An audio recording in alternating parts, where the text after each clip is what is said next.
CBI పేరు వింటే Chandrababu లోకేష్కు BP ఎందుకు అని ప్రశ్నించిన MLC doctor Monditoka Arun Kumar. Today TV Telugu news channel NTR జిల్లా స్టాఫ్ రిపోర్టర్ చేని రాంబాబు. తాడేపల్లిలో విలేకరుల సమావేశంలో అని ప్రశ్నించిన ఎమ్మెల్సీ డాక్టర్ మొండితోక అరుణ్ కుమార్. డిఎస్సిలో అక్రమాలపై విచారణ అంటే తట్టుకోలేకపోతున్నారంటూ YSR Congress party MLC doctor Monditoka Arun Kumar పేర్కొన్నారు. శనివారం ఆయన తాడేపల్లిలోని పార్టీ కేంద్ర కార్యాలయంలో మీడియా సమావేశం నిర్వహించారు. ఈ సందర్భంగా ఆయన మాట్లాడుతూ సిబిఐ పేరు వింటే చంద్రబాబు లోకేష్కు బీపీ పెరుగుతుందని, స్పోర్ట్స్ కోటా పేరుతో పరీక్షలు రాయకుండానే ఉద్యోగాలు ఇచ్చారని మండిపడ్డారు. కొత్త జీవోలతో గేట్లు ఎత్తి తమ వారికి ఉద్యోగాలు ఇచ్చుకున్నారన్నారు. మెరిట్ లిస్టుల పేరుతో మరో మోసం చేశారని, డిఎస్సిలో అక్రమాలు కప్పిపుచ్చుకోవడానికి గ్రూప్ 1ను తెరమీదకు తెచ్చారని ఆగ్రహం వ్యక్తం చేశారు. అందుకే రెండో సిట్టు వేసి తప్పుడు ఎత్తి చూపే ప్రయత్నం చేశారని, దమ్ముంటే సిబిఐతో డిఎస్సి గ్రూప్ 1 రెండింటిపైన విచారణ జరిపించాలని డిమాండ్ చేశారు. శాసనమండలిలో దీనిపై చర్చిద్దామంటే చంద్రబాబు లోకేష్లు పారిపోయారు. సిబిఐతో విచారణ అంటే ఎందుకు అంత భయం? తప్పు చేసినట్లు ఇప్పటికైనా ఒప్పుకోండి. డిఎస్సి అక్రమాలపై జనసేన, బీజేపీ ఎందుకు మౌనంగా ఉన్నాయి? స్పోర్ట్స్లో పాల్గొనడమే అర్హతగా ఉద్యోగాలు ఇస్తారా? ఇలాంటి వారు పిల్లలకు ఏం పాఠాలు చెప్తారు? ఇప్పటికే రాష్ట్రంలో అన్ని వ్యవస్థలు కుప్పకూలాయి. ఏపీని గంజాయి విక్రయ రాష్ట్రంగా మార్చారు. లింగమనేని రమేష్ కొడుకు ర్యాష్ డ్రైవింగ్తో ఒకరిని చంపేస్తే కేసులు ఉండవా? ఏలూరు ఎంపీ పుట్ట మహేష్ డ్రగ్స్ తీసుకుంటూ దొరికిన చర్యలు లేవు. ఆదినారాయణ రెడ్డి కొడుకు గంజాయి తాగుతూ దొరికిన కేసులు లేవు. కూటమి నేతలు వారి పిల్లలకు ప్రత్యేక చట్టాలు ఉన్నాయా అంటూ ఎమ్మెల్సీ డాక్టర్ మొండితోక అరుణ్ కుమార్ ప్రశ్నించారు. పనిచేయదు, అక్కడైతే మాత్రం పనిచేస్తూ ఉంటుంది.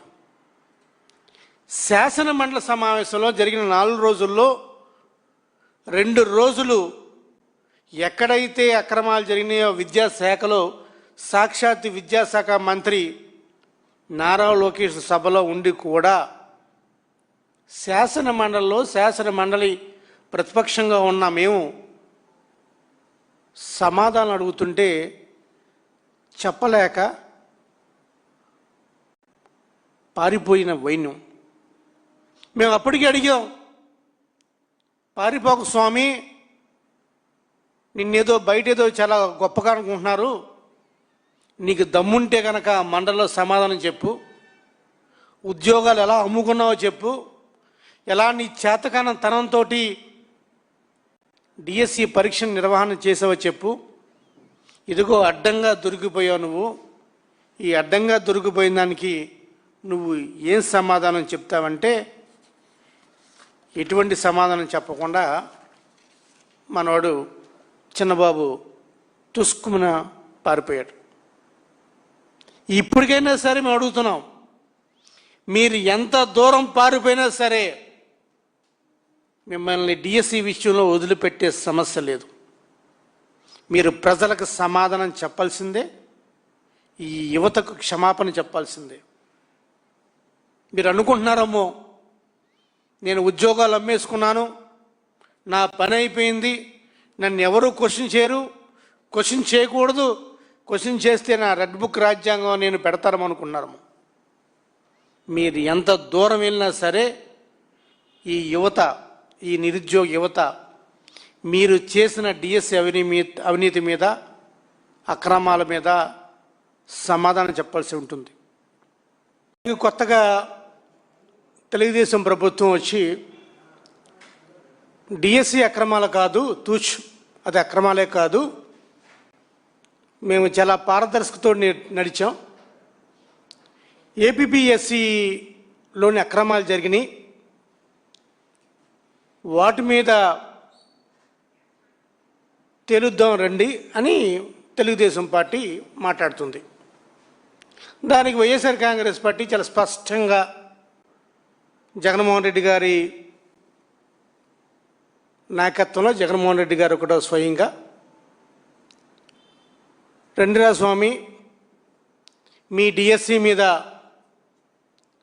సిబిఐ విచారణ చేయండి, అదేవిధంగా ఏపీపీఎస్సి మీద కూడా సిబిఐ విచారణ చేయండి.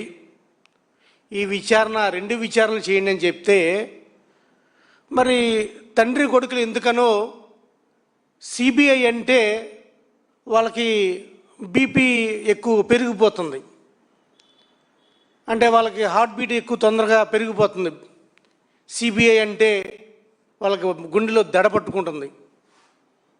మేము సిబిఐ సిట్ విచారణ వేస్తాం అని చెప్పి ఏపీపీఎస్సీలో 2 సిట్లు వేశారు. డిఎస్సిలో మాత్రం ఎన్ని అక్రమాలు జరిగినా కూడా వాళ్ళు ఏమీ మాట్లాడరు. ఈ డిఎస్సి గురించి, ఈ ఏపీపీఎస్సీ గురించి ఈ 2 పరీక్షలు కూడా ఒకటే విధంగా అని చెప్పి మళ్ళీ వాళ్ళు మాట్లాడుతున్నారు. డిఎస్సిలో ఈ రాష్ట్రంలో, ఈ దేశంలో, ఈ ప్రపంచంలో ఎక్కడా కూడా ఒక ప్రభుత్వ ఉద్యోగం రావాలంటే ఈ ఎగ్జామ్ లేకుండా సుమారు 372 పోస్టులు ఇచ్చిన ఘనత ఈ తెలుగుదేశం పార్టీదే. మరి ఇది ఎగ్జామ్ రాయకుండా ఉద్యోగం అంటే మరి ఏ రూల్ బుక్ ఉందో, ఏ రూల్ బుక్లో రాసుందో, ఏ చట్టం చెప్తుందో, ఏ జీవో చెప్తుందో అనేది ఈ ప్రపంచంలో ఎవరికి దొరకని సమాధానం. ప్రశ్నలతో పుట్టిన పార్టీ, ప్రశ్నించడానికే పుట్టిన పార్టీ, ప్రశ్నలతో మొదలైన పార్టీ. నేను ఎక్కడున్నా సరే నా ప్రశ్నలతో ప్రభుత్వాన్ని ప్రశ్నిస్తానో, ప్రతిపక్షాన్ని ప్రశ్నిస్తాన్న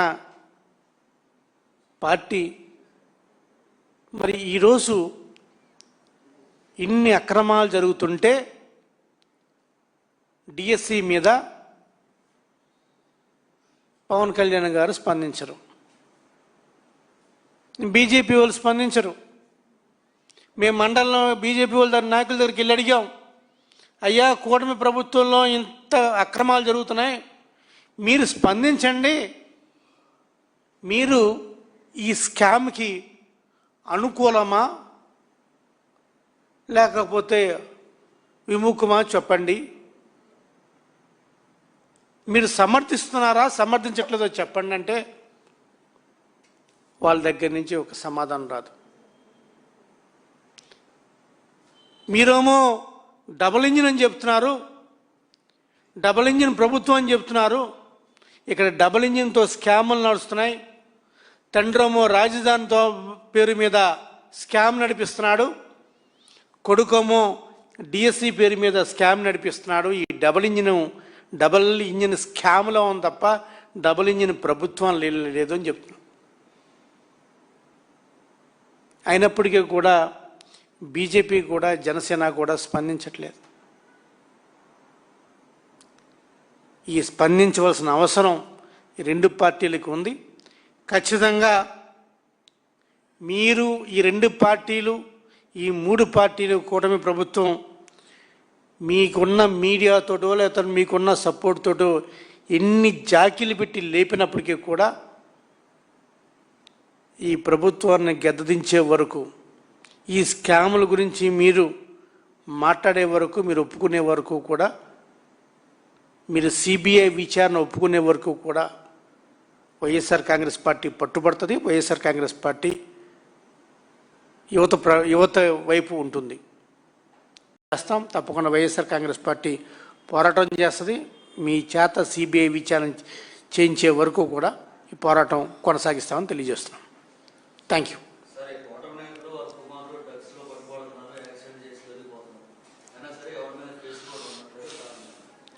కూటమి నేతలు మొదటి నుంచి కూడా ఆదినారాయణ రెడ్డి కొడుకు కావచ్చు, జమలమడుగు ఆదినారాయణ రెడ్డి కొడుకు కావచ్చు, ఏలూరు ఎంపీ పుట్ట మహేష్ యాదవ్ కావచ్చు, అదేవిధంగా నిన్న పేపర్లో నేషనల్ మీడియాలో అంతా లింగమనేని రమేష్ గారు అబ్బాయి కావచ్చు.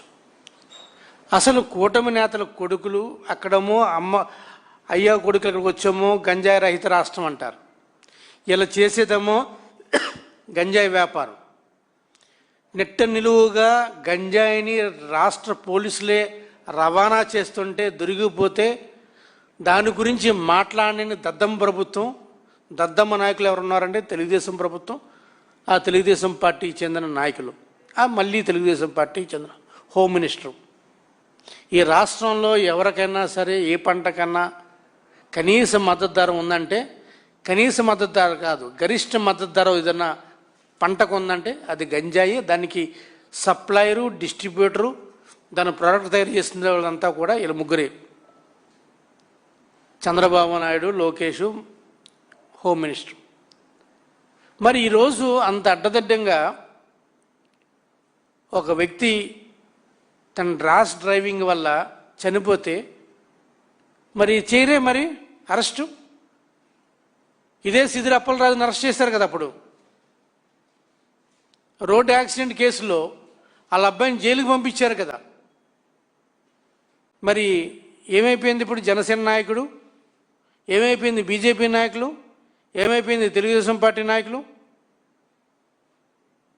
పుట్టా మహేష్ చౌదరిని ఏం చేశారు? ఆదినారాయణ రెడ్డి కొడుకుని ఏం చేశారు? అంటే మీకు ఒక న్యాయం, ఇతరులకు ఇంకొక న్యాయమా? ఇది రాష్ట్ర ప్రభుత్వ తీరు.